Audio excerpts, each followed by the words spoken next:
खालसा जी अज सिख पंथ के वारसां के सामने कई तरह दीयां चुनौतियां खड़ियां हन। जिवें पतितपुना, नशे, भारत विच घट रही सिख आबादी अते सिख नौजवानों के प्रवास का रुझान आने वाले समय अंदर संकट प्रति संकेत है।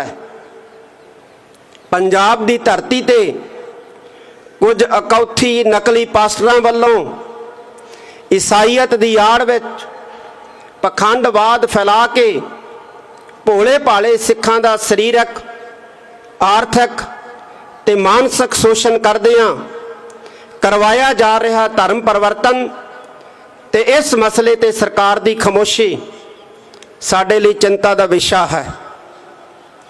लंबे समय तो जेलों में बैठे साडे संघर्षी योधे अपने घर परतन की उड़ीक कर रहे हैं अते असीं देश विदेश अंदर गुरुद्वारियां दे प्रबंधां ते काबज होने लई लड़ाइयां लड़ रहे हैं।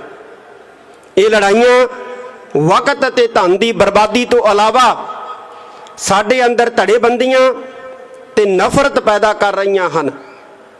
सिख बंदियां नूं रिहा करवाउण लई अज रल के हंबला मारन की लोड़ है।